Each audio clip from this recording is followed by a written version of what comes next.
पास।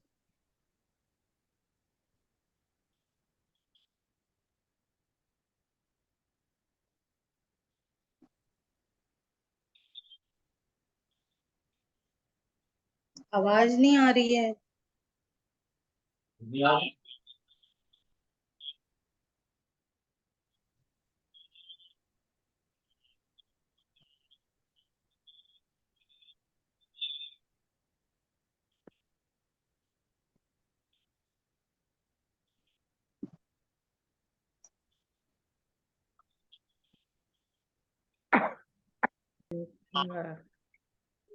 गुरु ब्रह्मा गुरुर्विष्णु गुरुर्देवो महेश्वरः गुरु साक्षात् परब्रह्म तस्मै श्री गुरुवे नमः।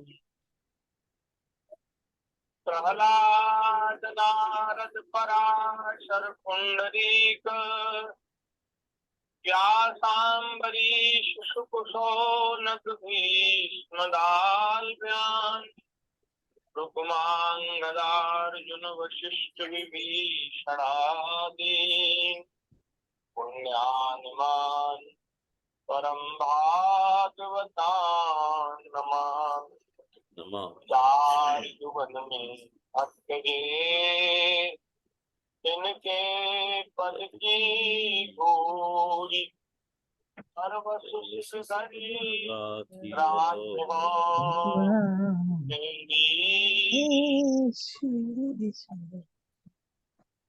संत सरल चित जगत हित ज्ञान स्वभाव स्नेह बाल विनय सुनि कर कृपा राम चरण रखे भक्त भक्ति भगवंत गुरु चतुर नाम बपुएक इनके पद वंदन किए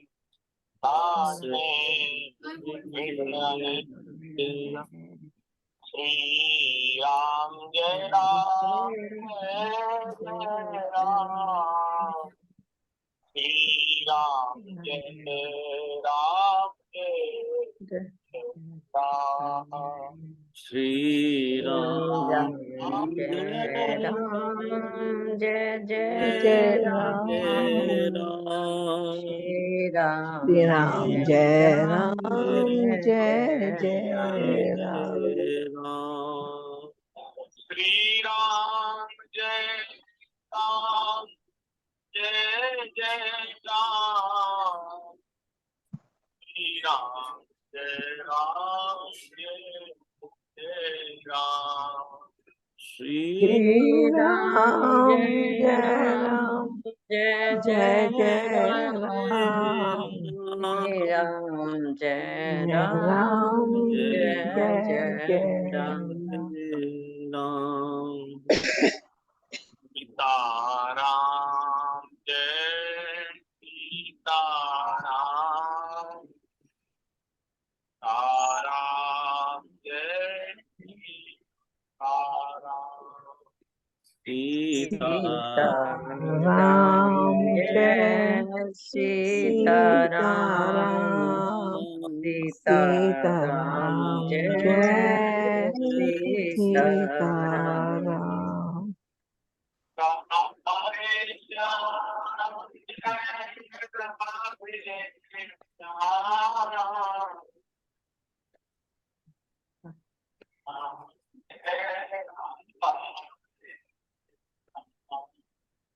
राधे श्याम जय राधे श्याम राधे श्याम जय राधे श्याम जय जय श्याम जय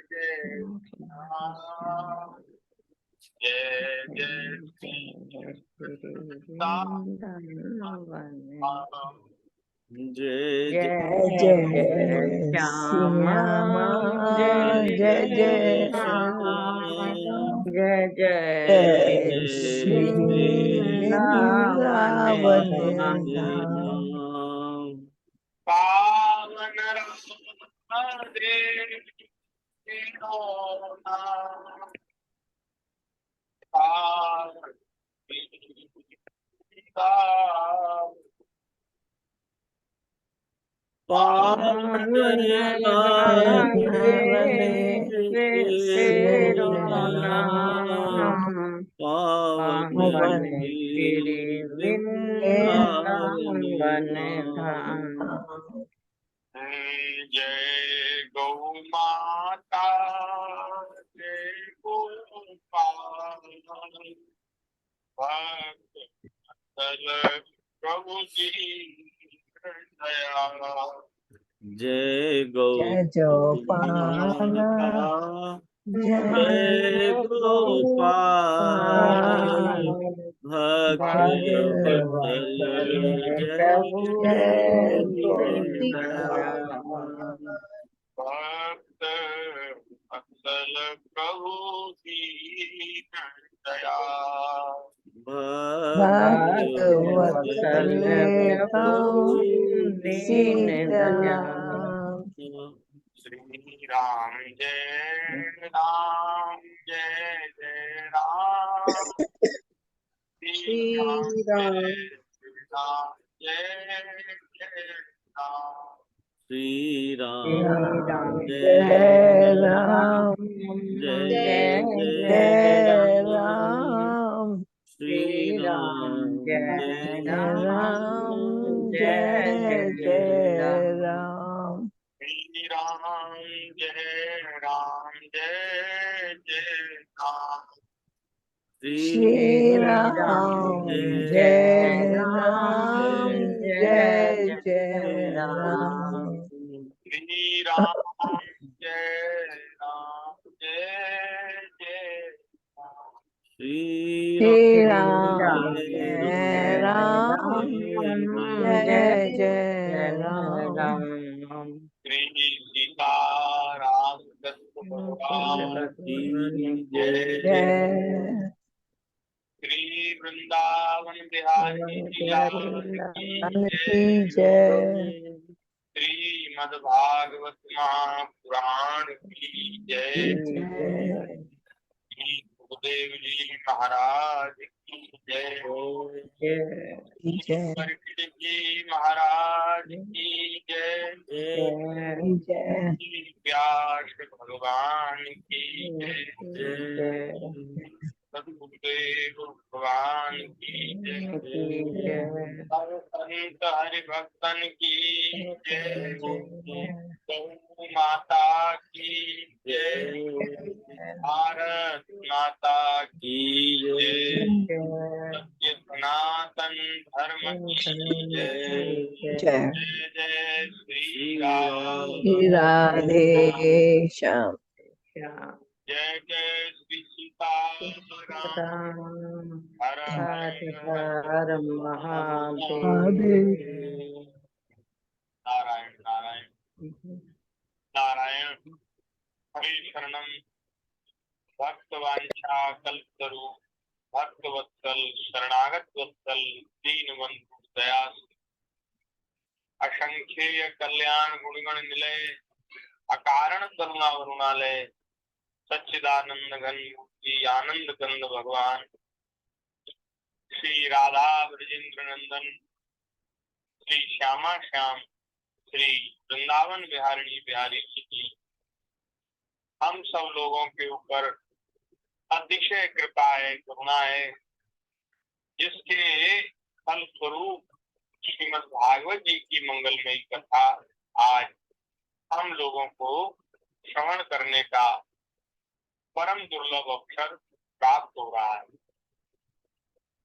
वैसे तो भागवत जी की कथा बहुत दिनों से कई महीनों से लगातार चल रही है और हम प्रतिदिन ही भागवत जी का श्रवण हम करते हैं, लेकिन अभी दो तीन दिन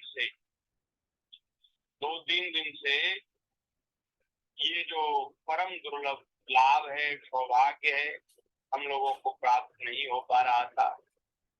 ये तीन दिन हो गए, एक तो रविवार, सोमवार, मंगलवार। रविवार को तो अवकाश रहता ही है, फिर सोमवार मंगलवार का अवकाश और हो गया। ये 3 दिन हुए हैं और इसमें मैं तो ऐसा लगता है कितने दिन हो गए, कितने दिन कुछ चर्चा नहीं की जी। और ये जो परम दुर्लभ सौभाग्य, जो देवताओं को भी दुर्लभ भगवान की कथा है, हम लोग श्रवण करते आ रहे हैं। तो आज पुनः ठाकुर जी की दया से, कृपा से हम लोग श्रवण करने के लिए एकदम तत्पर हैं। बिना किसी विलंब के हम आज के प्रकरण में प्रवेश कर रहे हैं। जी।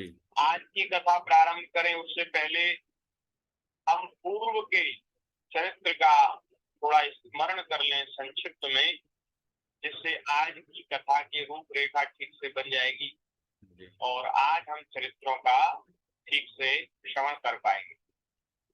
पिछले दिन जब कथा हुई तो उस दिन हमने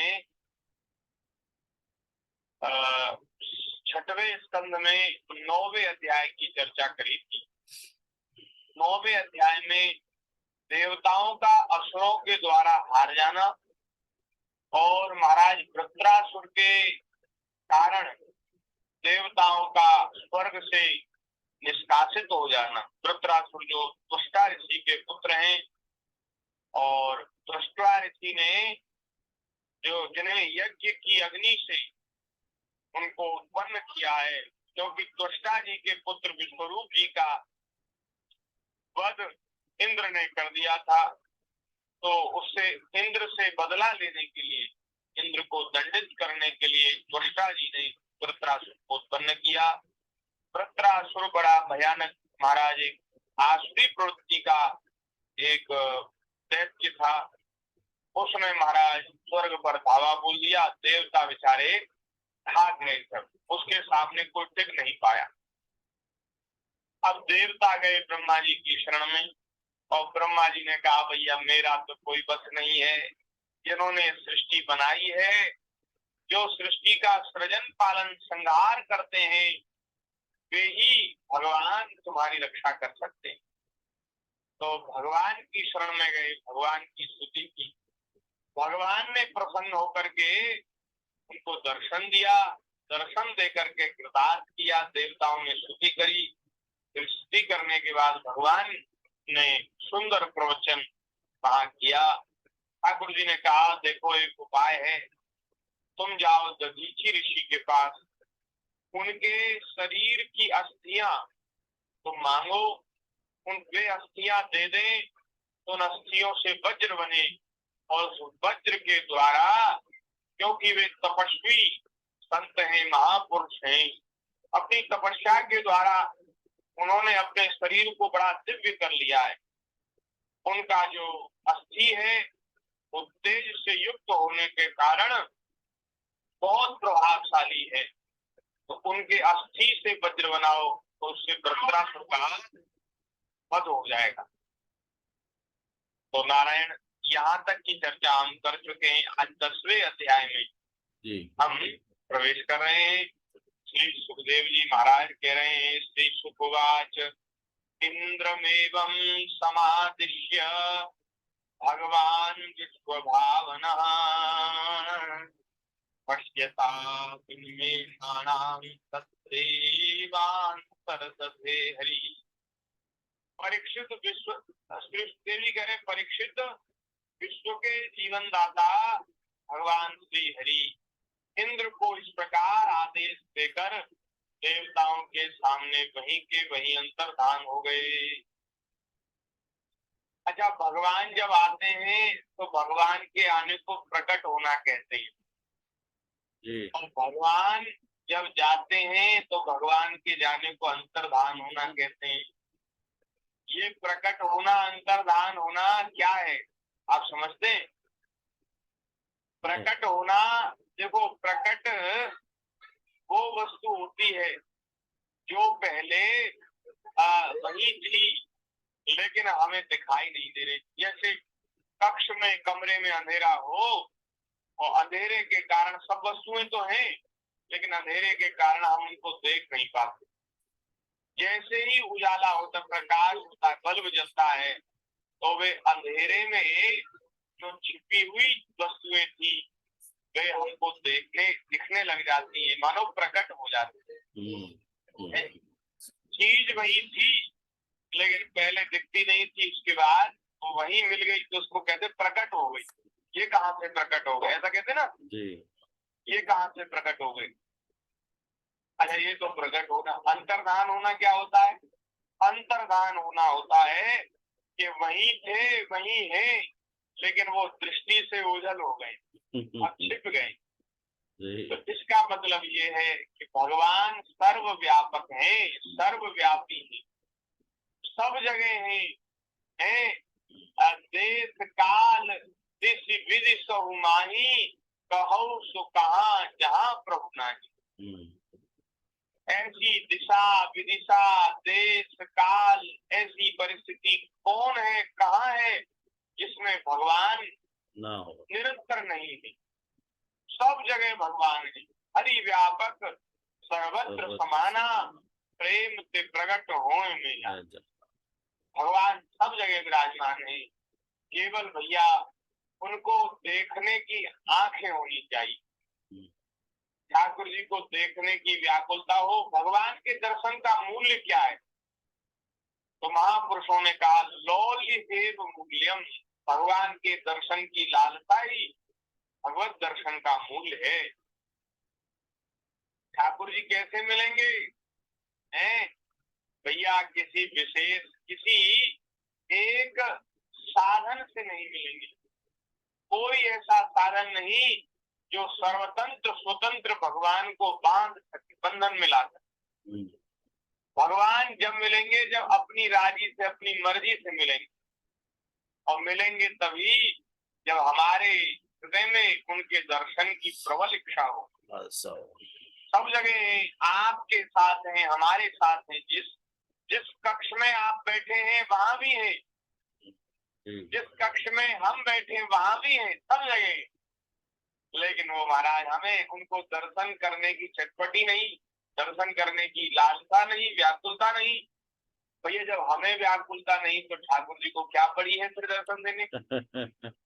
है भगवान को क्या काम बिगड़ रहा है ठाकुर जी का हमारे बिना?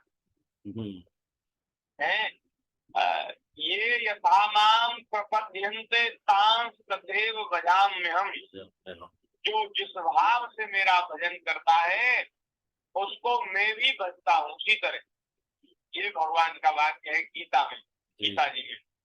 अब इसका मतलब ये हुआ कि यदि आपके हृदय में भगवान के दर्शन की लालसा होगी तो ठाकुर जी का हृदय भी मचल जाएगा आपको देखने के लिए, आपको दर्शन देने के लिए ठाकुर जी एकदम तैयार हो जाएंगे, लालायित हो जाएंगे, व्याकुल हो जाएंगे। तो भगवान ऐसी कृपा करें हम लोगों के हृदय में भगवत दर्शन की लालसा उत्पन्न हो। और लालसा कैसे उत्पन्न होती है? लालसा उत्पन्न होती है प्रगाढ़ प्रेम से। जब उनमें बहुत अधिक प्रेम बढ़ जाता है तो अधिक प्रेम में फिर प्रेमी का वियोग सहन नहीं होता, वियोग सहन नहीं होता, और फिर उनसे मिलन की, उनके दर्शन की, उनसे बातचीत की लालसा बढ़ती जाती है, बढ़ जाती है। तो भैया प्रेम से प्रकट होए में जाना, सुंदर जी ने कहा ना, प्रगाढ़ प्रेम से भगवान के प्रति व्याकुलता उत्पन्न होती है, व्याकुलता से भगवान मिलते हैं। अच्छा, ये प्रगाढ़ प्रेम कैसे होगा?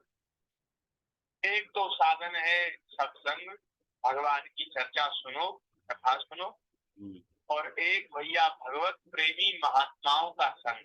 ये दो साधन है भगवान की लीला कथा श्रवण करने से, और भगवान के जो प्रेमी हैं, महापुरुष हैं, ऐसे प्रेमियों के संग से। ये प्रेम का जो रोग है संक्रमण का रोग है महाराज, ये एक दूसरे से एक दूसरे में फैलता है, संक्रमण है। जैसे कोई लोग होते हैं ना, जो एक दूसरे से फैल जाते हैं। ऐसे ये संक्रमण का रोग है, प्रेम रोग। इसलिए तो प्रेमियों का संग मिल जाएगा तो फिर ये हमारे भीतर भी संक्रमित हो जाएगा और फिर हो जाएगा फिर तो नित्य निरंतर वर्धमानम। प्रेम का स्वरूप क्या है? बोले निरंतर वर्धमानम मुंह का स्वादन बन। ये निरंतर वर्धमान है, बढ़ते रहने वाला है। ये रोग जो है घटता नहीं है, ये रोग निरंतर बढ़ता रहता है। चढ़ी मीरा जी का एक पद है कि हे सखी चढ़ी मुंह पे प्रेम कुमारी री। ये प्रेम की खुमारी है, ऐसी चढ़ती है फिर उतरती नहीं। और महाराज ये कैसा है प्रेम? बोले मुंह का स्वादन कर। मुंह का स्वाद ले और उससे पूछा जाए कि भैया कैसा लगा, तो वो क्या बताए? मुंह क्या बताएगा? मुंह का आस्वादन बने, मुंह के आस्वादन की तरह है। तो ये बात है। निरंतर ठाकुर जी के प्रेमी भक्तों का संग और उनकी कथा, ये दो साधन भी। तो हम निवेदन ये कर रहे थे, भगवान सब जगह ही तो प्रकट भी होते हैं, अपने प्रेमियों के भक्तों के लिए प्रकट हुए हैं, केवल हमारे लिए ही नहीं। अरे कितने भक्त ऐसे हुए, कितने संत ऐसे हुए, पुरानी बात नहीं है। इसी कलिकाल में अनेकों भाग्यशाली महापुरुषों को, भक्तों को भगवान का दर्शन हुआ है, भक्तों को हुआ है, महापुरुषों को हुआ है, हमें भी हो सकता है। अरे हम भी भक्त बन सकते हैं। हाँ, लोग कहते हैं अरे वो तो नरसी थे, क्या तुम नरसी बन जाओगे? नरसी जी की तरह तुम भक्ति कर लोगे क्या? ऐसा लोग कहते हैं। तो हम उनसे हाथ जोड़ कर कहते महाराज क्या नरसी जी आकाश से टपके थे? अरे वो भी तो हमारी तरह मैया के गर्भ से मनुष्य के शरीर धारण करके, उनके क्या 4 हाथ थे, 4 पैर थे? वो भी 2 हाथ पैर के थे, 2 हाथ 2 पैर हैं। उनका भी महाराज नाक में हमारी जैसा था, वो भी मनुष्य आकार में ही उन्होंने अब जन्म लिया। हे महापुरुष, जन्म जन्मांतर की साधना थी उनकी, लेकिन क्या पता हमारे भी जन्मों की कोई साधना हो। लगो तो सही, शुरू तो करो। और अगर जन्मों की उपासना साधना नहीं भी होगी, यदि हम इस मार्ग पर चल पड़े तो एक ना एक दिन तो महाराज ठाकुर जी को मिलना ही पड़ेगा। अगर पहला ही जन्म है ना ये हमारा, इसी जन्म में हमने साधना उपासना शुरू करी है, तो भी लग जाना है। एक दिन आएगा, एक घड़ी ऐसी आएगी कि ठाकुर जी हमें दर्शन देने के लिए ठाकुर जी तैयार हो जाएंगे। तो ये जो बात है कि अरे तुम क्या नरसी हो जाओगे? नरसी तो ऐसे थे वैसे थे। हाँ, क्यों नहीं हो सकते? भगवान की भक्ति ऐसी है, भगवान का भजन ऐसा है जो महाराज मिट्टी को भी सोना कर दे। विषयी संसारी पतित पामर जीव को भी दिव्य बना दे, उसके हृदय में प्रेम का संचार कर दे। ऐसी भगवान की भक्ति है, ऐसा भगवान के भजन की महिमा है। तो ठाकुर जी के भजन में लगो, संग में लगो। ये मत सोचो कि अरे हम तो ऐसे, हम तो वैसे, हमारा क्या होगा, कैसे। भैया भगवान का बाना ही पतित पावन है। जास पतित पावन बड़ बाना, जास पतित पावन बड़ बाना। ऐसे भगवान का भजन करना चाहिए। बोली भक्त वत्सल भगवान की जय। अब महाराज भगवान तो हो गए अंतर्धान। अब देवताओं ने कुदार शिरोमणि अथर्ववेदी दधीचि ऋषि के पास जाकर भगवान की आज्ञा अनुसार याचना की। देवता पहुंचे, उनसे मांगा। देवताओं की याचना सुनकर दधीचि जी हंस पड़े और देवताओं से कहा, देवताओं आप लोगों को लगता है ये बात पता नहीं है कि मरते समय प्राणियों को बड़ा कष्ट होता है। आपको नहीं मालूम। क्यों? क्योंकि आपको तो मृत्यु का कष्ट भोगना नहीं पड़ता ना। वहां स्वर्ग में तो मृत्यु नहीं होती, इसलिए आपको नहीं पता कि मरते समय प्राणियों को कैसा कष्ट होता है। उन्हें जब तक चेत रहता है बड़ी असह्य पीड़ा सहनी पड़ती है। अंत में वह उस पीड़ा को सहन न करने के कारण मूर्छित हो जाते हैं। जो जीव जगत में रहना चाहते हैं, जीवित रहना चाहते हैं, उनके लिए शरीर बहुत ही अनमोल, प्रियतम एवं अभीष्ट वस्तु। शरीर लोगों को बहुत प्रिय है। हम सब लोग अपने शरीर की वो बहुत रक्षा सार संभाल करते हैं, सुरक्षा करते हैं, बहुत प्रिय है, धन से भी ज्यादा। और संसार की जो वस्तुएं हैं जिनको हम बहुत प्रेम करते, उन सभी से ज्यादा हमें अपना शरीर प्रिय है। प्रिय है ना। अरे जब शरीर के ऊपर कोई संकट आता है तो महाराज सारा धन लगा करके भी पैसा सब खर्च हो जाए भले ही, लेकिन शरीर की सुरक्षा होनी चाहिए, ऐसा हम कहते हैं, सोचते हैं।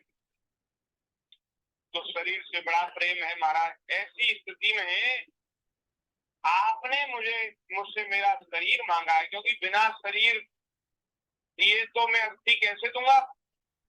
तो महाराज ऐसा कौन जीव है कि उसको देने का साहस करेगा। तो देवताओं ने कहा, अरे देवताओं ने मन में तो सोचा होगा, अरे देखो भगवान ने तो कहा था कि ऐसे हैं और ये तो हमसे तो साफ मना ही कर रहे। मन में तो ऐसा सोचा होगा। लेकिन देवताओं ने वहां बड़ी अच्छी बात कही, सुंदर बात कही। उन्होंने कहा दुष्त्यजम ब्रह्मन् पुंसां भूतानुकंपिनां भवद्विधानां महतां पुण्यश्लोके कर्मणाम्। अब देवताओं के मन में निराशा छा गई कि महाराज भगवान ने तो बड़े से भेजा था, हम लोग भी बड़ी आशा से आए थे, लेकिन उन्होंने मना कर दिया। अब हमारा क्या होगा? अब हम कहाँ जाएं? निराश हो गए। लेकिन मरता क्या ना करता है। तो अब जिसकी सब तरह से कोई आशा नहीं, कोई वो नहीं, तो वो व्यक्ति तो यही चाहता है कि हमारा किसी भी प्रकार से काम बन जाए। तो देवताओं ने कहा, ब्राह्मण आप जैसे उदार महापुरुष जो होते हैं ना, वो सभी प्राणियों पर दया करते हैं। वे भूतानुकंपिनाम, सभी प्राणियों के ऊपर अनुकंपा करने वाले, दया करने वाले महापुरुष होते हैं, जिनके कर्मों की बड़े बड़े यशस्वी महानुभाव प्रशंसा करते हैं। देखो जो समस्त प्राणियों पर दया करते हैं ना, सबका उपकार करते हैं, उनकी संसार में बड़ी प्रशंसा होती है। तो बड़े बड़े अच्छे लोग उनकी प्रशंसा करते हैं। प्राणियों की भलाई के लिए ऐसी कौन सी वस्तु है जिसे महापुरुष न्योछावर नहीं कर सकते। आप तो महापुरुष हैं, ऋषि हैं, आप तो बड़े उदार हैं, हम लोगों के ऊपर संकट है भगवान, इसमें संदेह नहीं कि मांगने वाले जो होते हैं वे बड़े एकदम स्वार्थी होते हैं, मंद बुद्धि होते हैं। अरे भाई, मांगने से पहले सोचना चाहिए, विचारना चाहिए, थोड़ा संकोच करना चाहिए कि हम जो चीज मांग रहे हैं वो सामने वाले को प्रिय है और उसे मांग रहे हैं तो उसको देने में कष्ट होगा। अब ना ही करने में, मना करने में भी दोष है। हाँ तो भैया सावधान हो जाओ। मांगना बड़े विवेक से चाहिए, नहीं मांगना चाहिए। सबसे सब बात नहीं मांगनी चाहिए। लोग तो ऐसे होते हैं, छोटी छोटी चीजों के लिए मांग करते हैं। अरे ये दे दो, वो दे दो, ये दे दो। नहीं मांगना चाहिए। जब उस किसी चीज के बिना बिल्कुल ऐसा लगता है कि अब इसके बिना गुजारा नहीं होता, तो भी उसको स्वयं प्राप्त करना चाहिए, मांगना नहीं चाहिए। और मांगना तो फिर भैया ऐसा ही है, जब सब प्रकार से ऐसा लगे कि अब इसके बिना अब हमारा कोई नहीं है, तो फिर मांगना चाहिए जब बहुत जरूरत है, बहुत आवश्यक। नहीं तो मांगना ये जो है अच्छी बात नहीं है। तो जो लोग मांगते हैं वे स्वार्थी हैं, उनमें विवेक नहीं, बुद्धि नहीं। यदि उनमें इतनी समझ होती तो वे मांगते ही क्यों? जिनमें समझ है, समझदार है, वे मांगेंगे ही क्यों? हाँ, कम से कम में काम चला लो, जो वस्तु नहीं है उसके बिना काम चला लो, अभाव में जी लो, सुविधा में जी लो, लेकिन मांगो, क्योंकि मांगने में अच्छा, मांगे ते जग नाथ सिकोरे। हाँ, मांगे ते जगन्नाथ सिकोरे और गोविंद भलो न माने। ठाकुर जी भला नहीं मानते, जो मांग मांग करते हैं ना, उनसे ठाकुर जी प्रसन्न नहीं रहते। संसार भी उनसे एकदम मुंह बनाता है, उनको देख करके, अरे ये और मिल गए, ये इनका मांगने का स्वभाव है, कुछ ना कुछ मांगेंगे। मांगे ते जगन्नाथ सिकोरे, तो मांगना, मांगे ते मरगो भलो, जो कोई मांग जाए, ऐसा महापुरुषों ने कहा है। बिन मांगे मोती मिले, मांगे मिले न भीख। मांगना अच्छा नहीं है, क्योंकि जो मांगते हैं वे बेचारे, उनमें समझ नहीं होती। अगर उनमें समझ ही होती तो मांगते ही क्यों? अब महाराज, अब चलो, ये तो मांगने वाले का दोष है। अच्छा, मांगना अच्छा नहीं है, लेकिन यदि कोई मांग रहा है अपनी बुद्धि विवेक को एकदम एकदम साइड में करके, और जो बेचारा संकोच का त्याग करके और न जाने कैसे कैसे मांग रहा है, उससे ना ही नहीं करनी चाहिए। ये भी बात है, मांगना नहीं चाहिए, लेकिन कोई मांग रहा है उससे मना नहीं करना चाहिए, क्योंकि उसने तो अपनी लाज शर्म सब खो दी मांगने से पहले। अब हम उससे मना कर दें तो कितना खराब है, बहुत खराब है। तो भले ही हम उसका पूरा पूरा समाधान नहीं कर सकते, लेकिन फिर भी कुछ ना कुछ, भाई इतना नहीं है, इतना तो तुम ले लो, कोई बात नहीं, देना चाहिए। तो अब महाराज, मांगने वाले को जरूर देना चाहिए। अरे महाराज, जो देने वाला है विपत्ति नहीं पता, मांगने वाले पर कैसा संकट है शायद ये नहीं जानते, और जानते होते तो उनके मुंह से ना नहीं निकलती। महाराज, हमारे ऊपर बड़ी भारी विपत्ति है, और हमारी विपत्ति का समाधान इसके सिवा और हो नहीं सकता। इसलिए हम आपके पास मांगने, हमें भी मांगने में बड़ा संकोच है, लेकिन क्या करें महाराज, हमसे रहा नहीं जाता।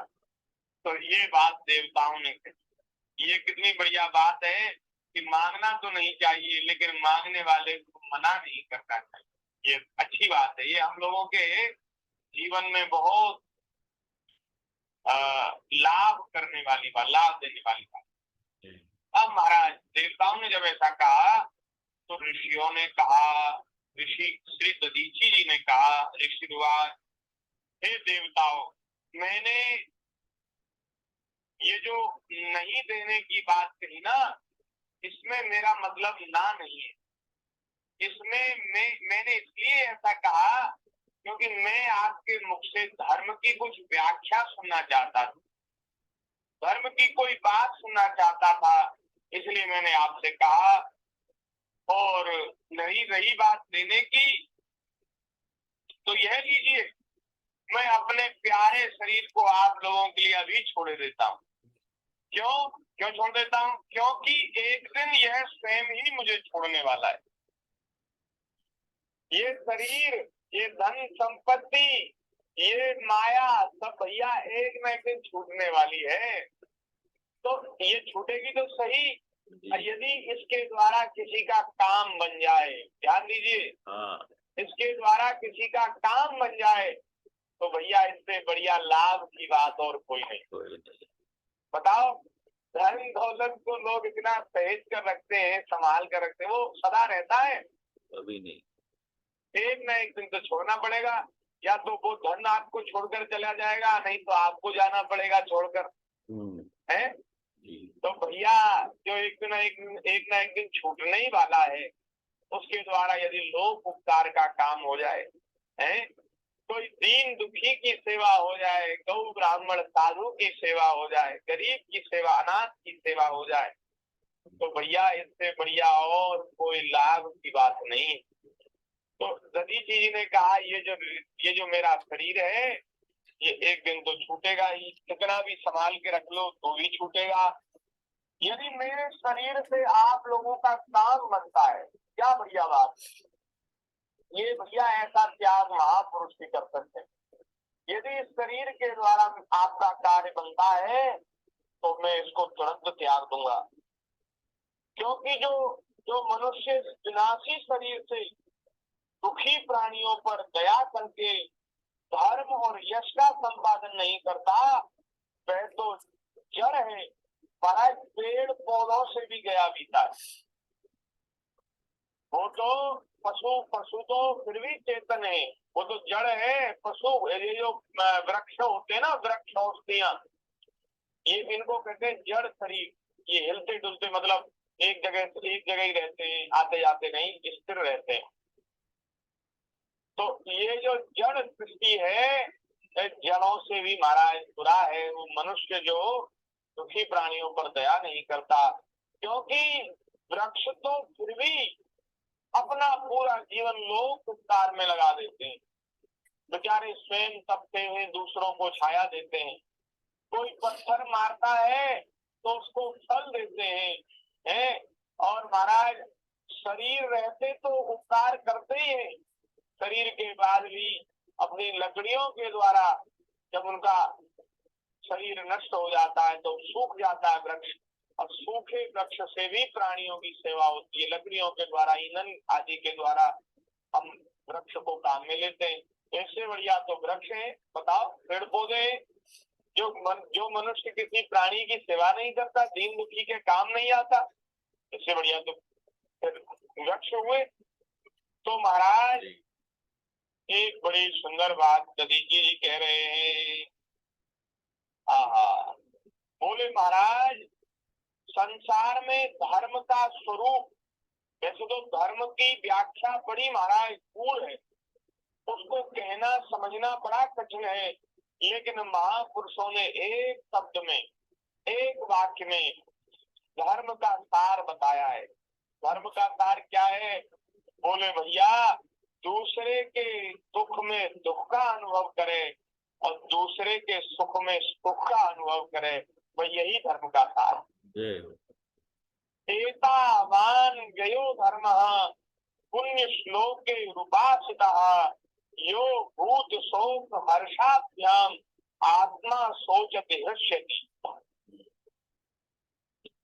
केवल अपने सुख से सुखी होना, अपने दुख से दुखी होना, ये भैया ये धर्मात्मा का तो काम नहीं। मनुष्य तो सब तरह के हैं, धर्मी अधर्मी सब हैं, लेकिन जो धर्म का मर्म जानते हैं, धर्म का आश्रय लेते हैं, ये उनका लक्षण नहीं है।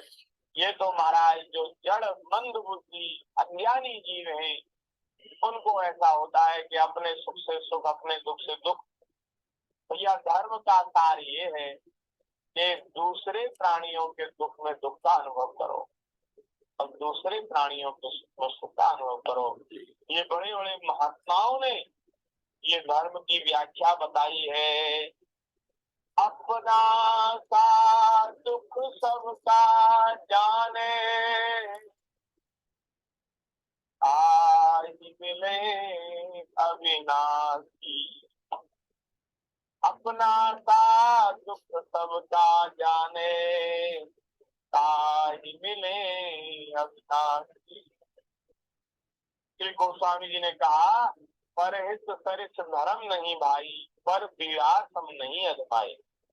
दूसरे का उपकार करने से बराबर कोई धर्म नहीं, कोई पुण्य नहीं, और दूसरे का बुरा करने के बराबर, अपकार करने के बराबर कोई पाप नहीं। ये बात ऋषि जी ने कही, कितनी बढ़िया बात है। ऐसे महापुरुष महाराज सत्संग की बड़ी गूढ़ बातें बताते हैं, जो ऐसा बड़ा त्याग करने में समर्थ हैं। क्या देवताओं ने शरीर मांगा, अस्थियां मांगी, उनको देने के लिए भी बड़ी प्रसन्नता से तैयार हो गए। जगत के धन जन और शरीर आदि पदार्थ क्षणभंगुर हैं, ये अपने किसी काम नहीं आते। अंत में दूसरों के ही काम आएंगे। ओहो, यह कैसी कृपणता है, कितने दुख की बात है कि यह मरण धर्मा मनुष्य इनके द्वारा दूसरों का उपकार नहीं करता। श्री सुखदेव जी महाराज कहते, परीक्षित, श्री दधीची जी ने ऐसा निश्चय किया और अपने को परब्रह्म परमात्मा श्री ठाकुर जी में लीन कर दिया और अपने स्थूल शरीर का त्याग कर दिया। मन से भगवान का स्मरण किया और देह का विसर्जन कर दिया। वो तो महाराज निरंतर भगवान का स्मरण ही करते रहते थे, उनके सारे बंधन कट चुके थे। अतः जब वे भगवान से अत्यंत युक्त होकर स्थित हो गए तो उन्हें भगवत प्राप्ति हो गई और महाराज प्राण शरीर से निकल गए और उन्हें मालूम ही नहीं हुआ। माने शरीर में जो प्राण निकलने के समय कष्ट होता है वो कष्ट उनको नहीं हुआ, उनको ऐसा माने ऐसे मालूम नहीं हुआ जैसे कोई हाथी के गले में माला थी, माला कब टूट के गिर गई हाथी को पता नहीं रहता। ऐसे ही दधीची जी को मालूम ही नहीं हुआ कि कब शरीर छूट गया।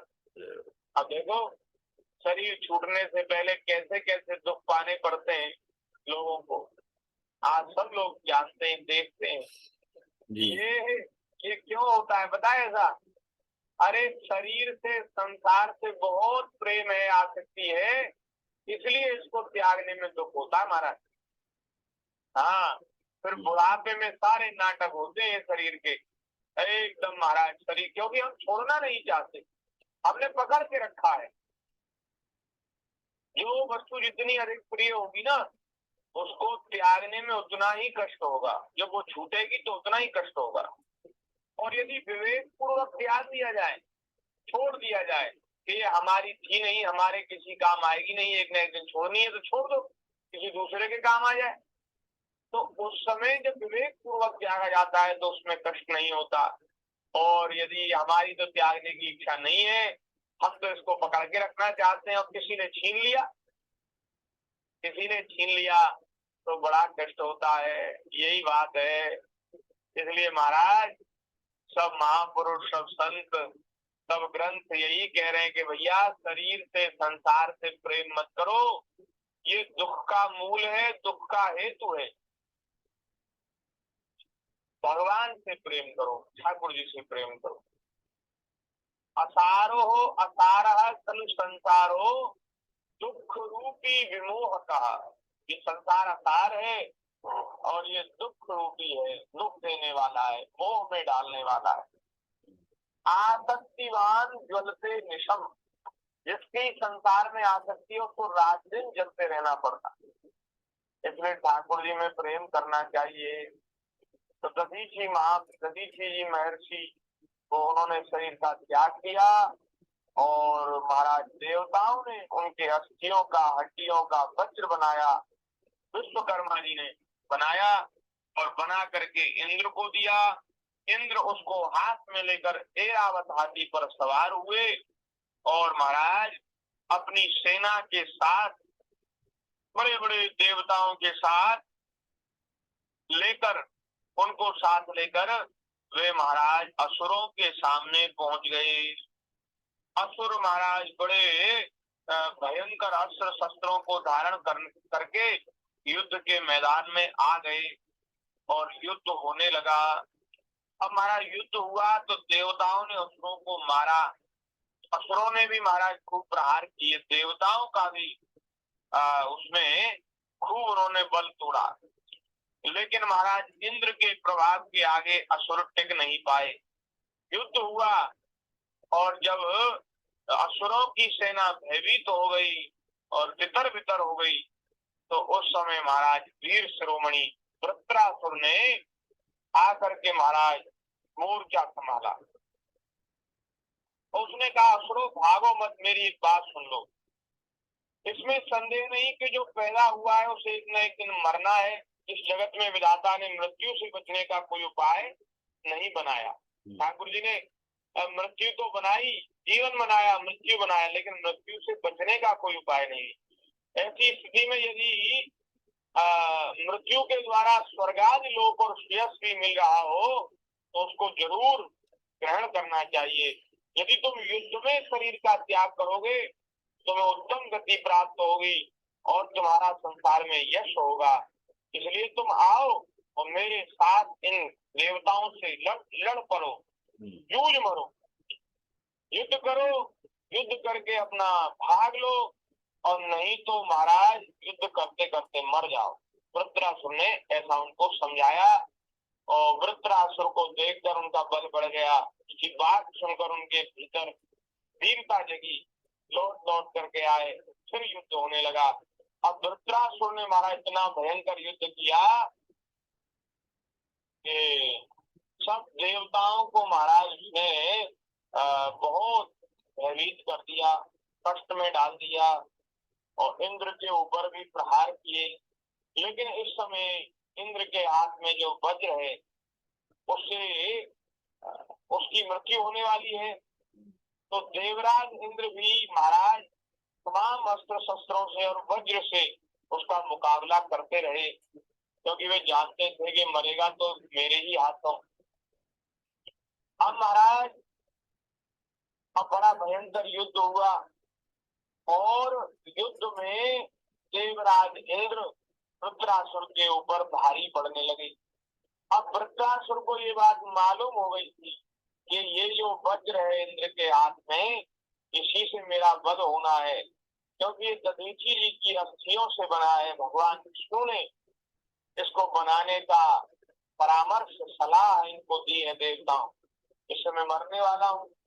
तो मरते समय महाराज वृत्रासुर को ज्ञान की प्राप्ति हुई है, और ज्ञान क्या कहें, भगवत प्रेम की प्राप्ति हुई। उसने वीरवाणी की, वृत्रासुर ने वीरवाणी की। उसने कहा मुझे मृत्यु का भय नहीं।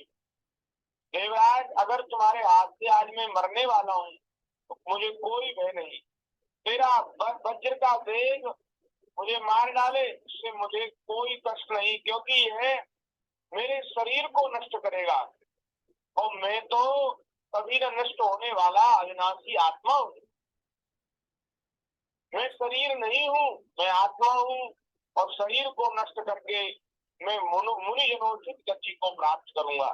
जो पुरुष भगवान से अनन्य प्रेम करते हैं उन्हें वे स्वर्ग, पृथ्वी अथवा रसातल की संपत्तियां नहीं देते। क्यों नहीं देते? क्योंकि उनसे परमानंद की उपलब्धि नहीं होती। उल्टे द्वेष, उद्वेग, अभिमान, मानसिक पीड़ा, कलह, दुख और परिश्रम ही हाथ लगते हैं। ये जो संपत्ति है, ये जो विषय भोग की सामग्री है, ये परमानंद को प्राप्त कराने वाली नहीं है।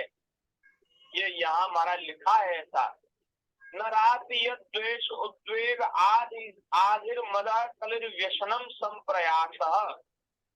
इससे महाराज मनुष्य को सुख शांति की प्राप्ति नहीं होती। वस्तुतः उसके अशांति, असंतोष, कष्ट बढ़ जाते हैं। गीता जी में भगवान कह रहे हैं त्यागा शांति अनंतरम। शांति कब मिलती है? बोले त्याग के बाद शांति मिलती है। संग्रह के बाद शांति नहीं मिलती, संग्रह के बाद अशांति प्राप्त होती। ये सूत्र है महाराज जीवन का जी। ये कोई ऐसी बात नहीं हवा में बोली जा रही, ये हवा में नहीं बोली जा रही बात जी, बिल्कुल सही। ये बड़ी प्रामाणिक सिद्ध बात है। महापुरुषों ने इसका अनुभव किया है, तब बोला है। त्यागा शांति अनंतरम, त्याग के बाद शांति है। भोग और भोगों में और भोगों की सामग्री को इकट्ठा करने में शांति नहीं है, सुख नहीं है। आप देख लो महाराज, जिन्होंने बहुत संग्रह कर रखा है ना, बहुत, उनके जीवन में बहुत अशांति है, बहुत क्लेश है, बहुत दुख है। उनको फुर्सत नहीं है जी। उनको फुर्सत नहीं। वो कहते हैं महाराज आप कह रहे कथा सत्संग, हमें तो मरने की फुर्सत नहीं। मरना तो पड़ेगा, भले तो फुर्सत ना हो है, लेकिन भजन सत्संग के लिए तुम्हारे पास। अरे महाराज वे लोग भाग्यशाली हैं, वे लोग भाग्यशाली हैं, चाहे अभाव में है चाहे प्रभाव में है, जो सत्संग कर रहे हैं, जो अपना अमूल्य समय सत्संग में, भगवान की भक्ति में, भजन में दे रहे हैं, वे लोग भाग्यशाली। देखो, आज से 100-200 साल पहले, 500 साल पहले ये विषय भोग की सामग्रियां इतनी नहीं थी, लोगों के पास इतना संग्रह नहीं था, लोगों के पास इतनी सुविधाएं नहीं, इतने साधन नहीं, लेकिन फिर भी लोगों के जीवन में बड़ी शांति थी, बड़ा सुख था। और समय की कमी नहीं थी, समय ही समय था। इतने साधन, इतनी सुविधा, इतने सुख विलास, इतने भोग इतने बढ़ गए। लेकिन अब आज का समय ऐसा है कि वह आदमी का जीवन भागने में बीत रहा है, दौड़ रहे हैं। कितने भी रोड बनवा लो, रोडों पे भीड़ कम नहीं है, भीड़ बढ़ती जा रही है। कहाँ जा रहे हैं भगवान जाने, कहाँ से आ रहे, दुनिया कहाँ जा रही है। कहाँ की गाड़ी रोज कहाँ इस रोड से निकलती है, कितने दूर दूर से लोग आ रहे हैं, जा रहे हैं। बताओ क्या मतलब है भैया, क्यों भटक रहे हुए? थोड़ा सा जीवन है, उसको एक जगह रहकर क्यों नहीं व्यतीत करते? अरे जहाँ तुम्हारा जन्म हुआ है, क्या वहाँ आजीविका को प्राप्त करने के साधन नहीं है? सब जगह है। अगर आजीविका प्राप्त करने का साधन नहीं तो बताओ वहाँ लोग क्यों रह रहे? भाई कुछ ना कुछ तो वहाँ काम होगा तभी तो रह रहे। लेकिन हम लोगों को संतोष नहीं है।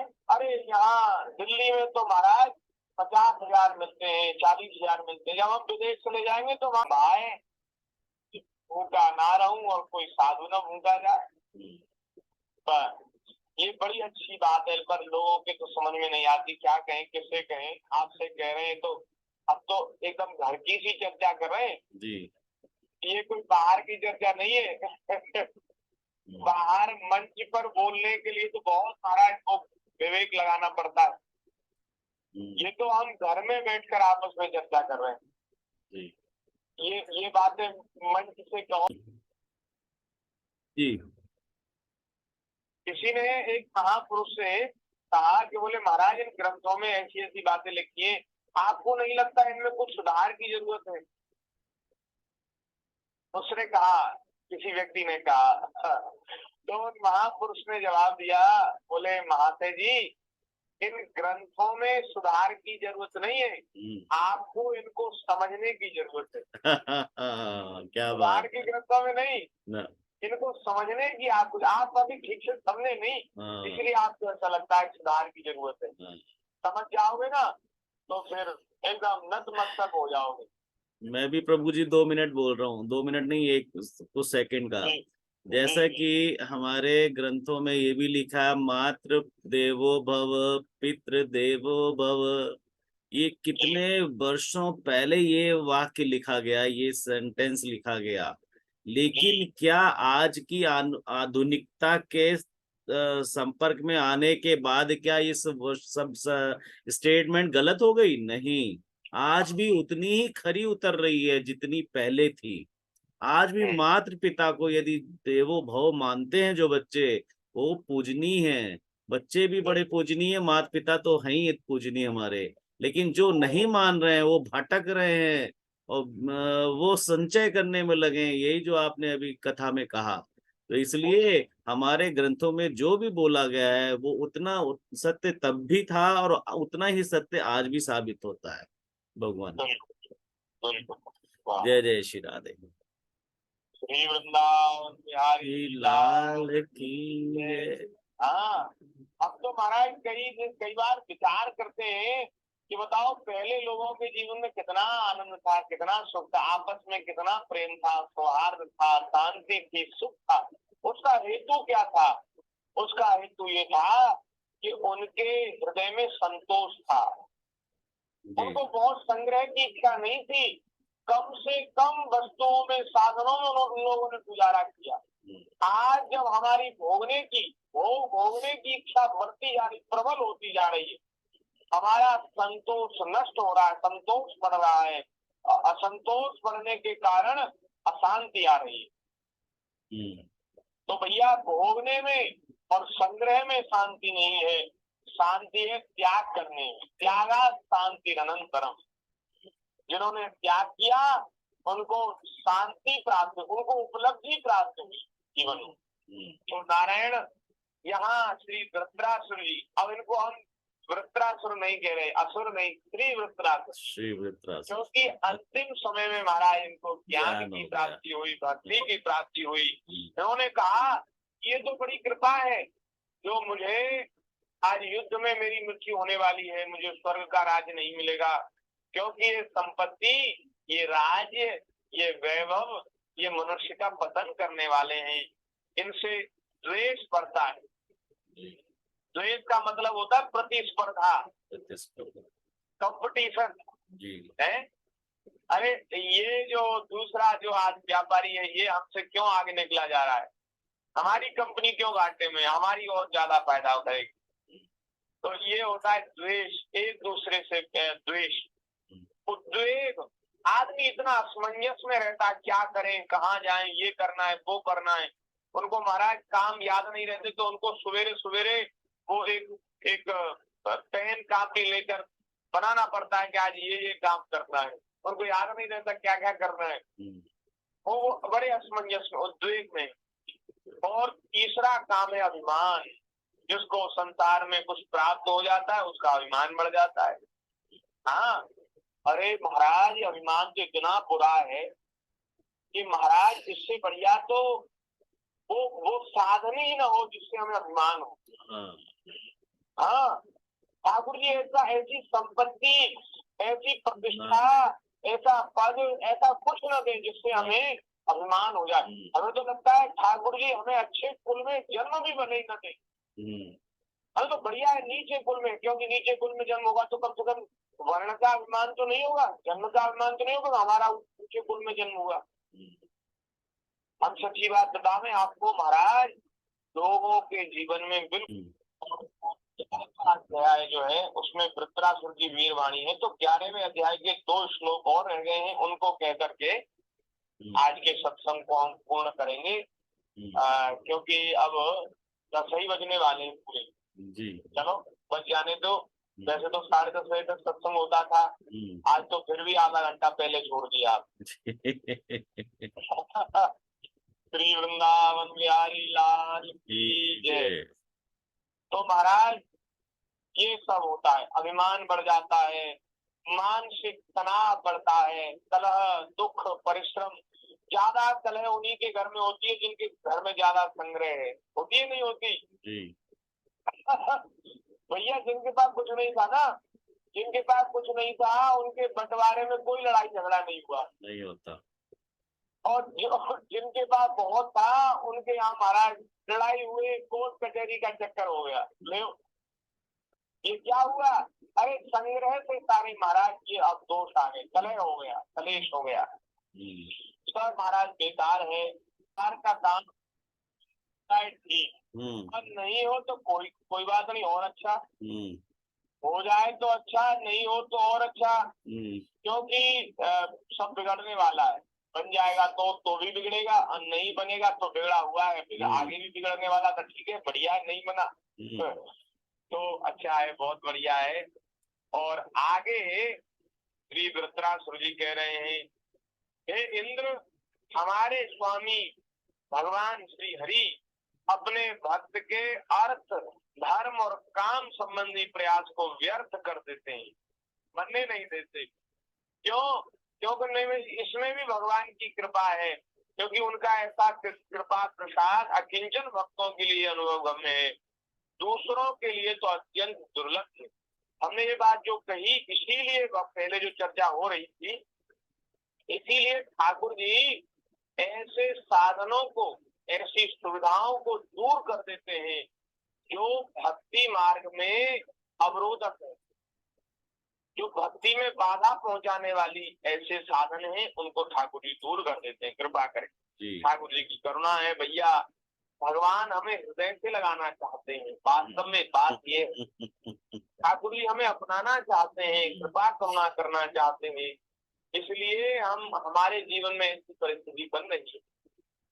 पर नहीं तो महाराज, नहीं तो देखो संसार के लोग सब ऐसे ही महाराज, और कितना भी कोई कुछ कर ले, लेकिन बिना ठाकुर जी के चरणों के आश्रय के उसको मानसिक सुख शांति नहीं प्राप्त हो सकती। हमने एक दिन आपको बताया था कि एक बोले कि बड़ी कृपा है कि ठाकुर जी हमें ऐसे साधन नहीं देते जो साधन हमें ठाकुर जी से दूर करने वाले। भैया भगवान की प्राप्ति करके ही जीव कृतार्थ होगा, सनात होगा, कृतकृत्य होगा, धन्य होगा, और कोई उपाय नहीं है। तब लगी जीवन सुख कहूँ सपने हो मन विश्राम, जब लगी भजत न राम कहूँ शोक धाम तरिका।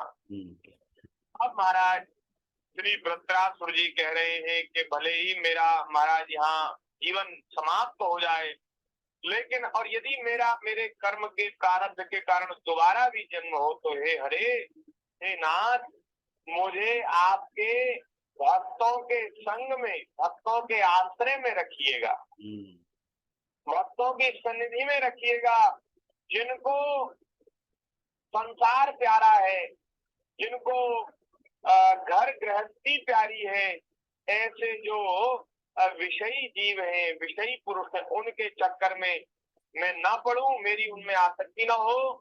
और महाराज मुझे तो आपके भक्तों के सानिध्य में रहने का अवसर मुझे प्राप्त हो, अगर मेरा जन्म दोबारा हो तो। अच्छा। और नहीं तो प्रभु मैं तो आपके चरणों का दास बनना चाहता हूँ, और आपके चरणों के भी जो दास हैं, सेवक हैं, उन आपके भक्तों का भक्त बनना चाहता हूँ। अहम हरे तब पादेक मूल दासानुदासो भवितास्मि भूयः। नाथ मैं चाहता हूँ कि मेरा मन आपका निरंतर स्मरण करे, मेरी वाणी आपके गुणों का निरंतर गान करे, मेरे कान आपके गुणों का निरंतर श्रवण करे, मैं यही चाहता हूँ। मन स्मरेता सुपतेर गुणांते गणित कर्म करो तुकाय। नाथ मैं आपकी सेवा को छोड़कर, आपके प्रेम को छोड़कर न स्वर्ग चाहता हूँ। बोले स्वर्ग से भी श्रेष्ठ जो ब्रह्मलोक है वो ब्रह्मलोक भी नहीं चाहता। तो महाराज भूमंडल का साम्राज्य उसकी तो फिर बात ही क्या है। बोले मैं सिद्धियां भी नहीं चाहता, मैं तो केवल आपके चरणों में प्रीति चाहता हूँ। न नाक पृष्ठम न च पारमेष्ठम न सार्वभौमम न रताधिपत्यम न योग सिद्धि पुनर्भवम वा समंजसत्वा विरहस्य कांक्षे। नाथ मैं आपके लिए ऐसे व्याकुल हो रहा हूँ जैसे चिड़िया के छोटे छोटे बच्चे अपनी मैया के वियोग में, उनकी माता उनके लिए कुछ दाने चुगने के लिए लेके आती है, चली जाती है उनको छोड़कर, उनके खाने का इंतजाम करने के लिए। और वे छोटे छोटे बच्चे भूख के मारे और अपनी मैया के वियोग के मारे माता के लिए जैसे व्याकुल हो जाते हैं, ऐसे ही है प्रभु मैं आपके दर्शन के व्याकुल हो रहा हूँ। जैसे कोई विरहणी स्त्री जिसका पति बहुत दिन से परदेश गया हो, वो महाराज अपने परदेशी पति के लिए जैसे व्याकुल हो जाती है, ऐसे मैं आपके लिए व्याकुल हो रहा हूँ। जैसे कोई माल का जन्मा हुआ बछड़ा अपनी माता का दुख पीने के लिए व्याकुल हो जाता है, ऐसे ही महाराज भूखा कोई बछड़ा हो अपनी माता के लिए, बछड़े महाराज बहुत एकदम व्याकुल हो जाते हैं। जैसे जब उनके दूध पीने का समय आता है उस समय उनकी व्याकुलता बहुत बढ़ जाती है। तो ऐसे व्याकुल में हो रहा हूँ ना, मेरा काम आपके बिना चलेगा नहीं चलेगा, अब नहीं चलेगा, अब हरिजन करे न माई, अब मेरा काम नहीं चलेगा। इसलिए हे प्रभु आप कृपा करके मुझे अपने चरणों का दर्शन दीजिए, आपके चरणों में भक्ति दीजिए, और महाराज जन्म मरण से मुक्ति दीजिए। और यदि मुक्ति न दे तो संसार में साधुओं का संग दीजिए। ये बात कह करके श्री वृत्रासुर जी ने अपनी प्रार्थना को, स्तुति को विराम दिया है। एकादश अध्याय यहाँ पूर्ण हो गया है और 12वें अध्याय में वृत्रासुर का वध और इंद्र की विजय ये चर्चा हुई है। उसकी चर्चा हम थोड़ा आगे कल कर लेंगे। आज के इस मंगल में पवित्र सत्संग को यही विश्राम दे रहे हैं। इतनी सुंदर सुंदर चर्चाएं भागवती में, क्या करें महाराज, कहते कहते मन नहीं भरता। समय पूरा हो जाता है, सब बात हो जाती है, लेकिन तृप्ति नहीं होती। ऐसी बढ़िया सुंदर कथाएं हैं। ठाकुर जी ऐसी कृपा करें कि हम लोगों को निरंतर ऐसी भगवान की भक्तों की मंगलमयी चर्चा कहने सुनने का अवसर प्राप्त होता रहे। इन्हीं शब्दों के साथ आज सभी को प्रणाम करते हुए भगवान के चरणों में वाणी को निवेदित करते हुए आज के सत्संग को पूर्ण करें। 1 मिनट भगवान के नाम का कीर्तन करेंगे। श्री वृंदावन बिहारी लाल की जय। बोलिए संत श्री राधा कृष्ण दास कृष्णदास महाराज महाराज की की जय। जय।